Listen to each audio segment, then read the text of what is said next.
What's up guys, TheTechPerson here. Today in this video, I'm going to review this iPod Touch 4th generation. It's interesting that the latest iPod Touch currently available is the 6th gen, which is only 2 generations ahead of this one. So with that being said, is this iPod still usable in 2019?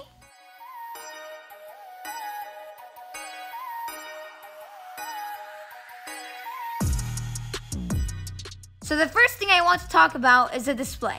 Surprisingly, it isn't that bad since it has the Retina display. It still looks fine and it's totally usable. I can't really see any pixels also, so that's also good. It has a resolution of 960 by 640, which equals 326 pixels per inch, the same exact as the iPhone XR. Only thing I can complain about is the viewing angles, but or else it's totally fine and usable. Overall, I give the display an 8 out of 10, keeping in mind this is a 2010 device.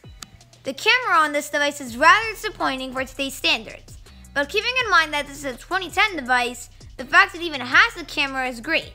iPods before the 4th generation didn't have a camera whatsoever, but this one does. The picture quality is very grainy, even in good lighting, but it does the job for an iPod, especially a 2010 iPod. But if I was going to rate it as a 2019 device, it would get a 2.5 out of 10. If I would rate it as a 2010 device, it would get a 6.5 out of 10. Also, one thing I noticed is there is a huge shutter lag when taking photos. Overall, camera is pretty bad, but it's good that it even has one. So this is some footage captured on the iPod Touch 4th generation. As you can see, it's not really that good. There's a lot of grain. If we go into text, you can see the grain really shows, and it's not super sharp as expected by a 2010 device.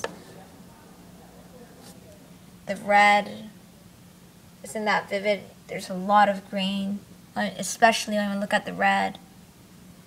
Overall, it's a pretty bad camera. For 2010 standards, it's pretty fine. And the fact that it even has a camera is pretty good.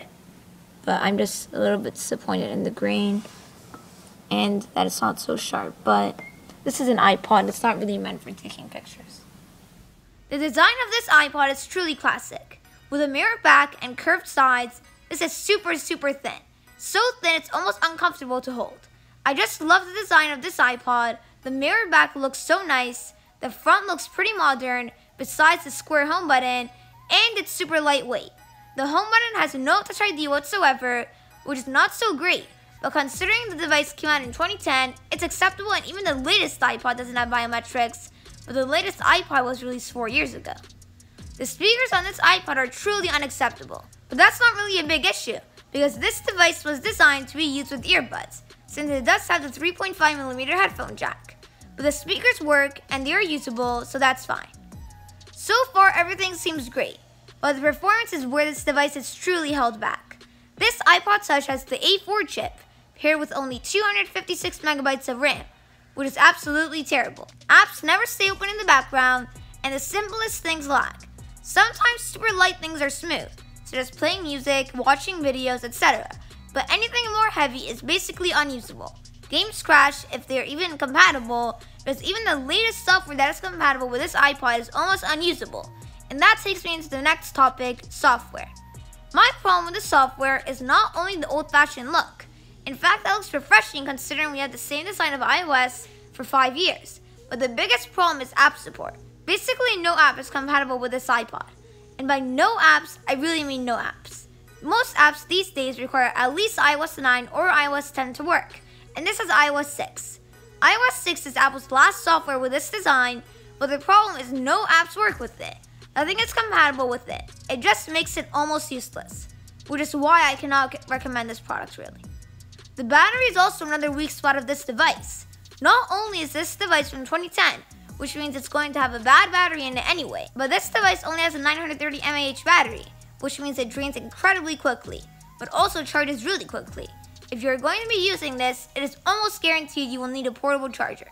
Overall, battery rating is 3 out of 10. Speaking about the battery, the charging port on this is also the 30-pin dock connector, which is huge and annoying to put in since it's not reversible. Overall, it doesn't really matter that much, but it is annoying. So overall, I cannot recommend this product at all to use. If you already have one, then fine, use it to what it's capable, but don't go out and buy one right now. If you are on a really tight budget, go get an iPhone 5S or iPhone SE. But please don't get this. You won't be able to get any apps, the battery is trash, camera is bad, and overall you can't really do anything. Anyway, thanks for watching. As always, like, comment, and subscribe with notifications on. Follow us on Twitter and Instagram at TheTechPerson, and check out our website and merch. All the links for these will be in the description. For now, I'm the Tech Person, and I'll see you in the next episode.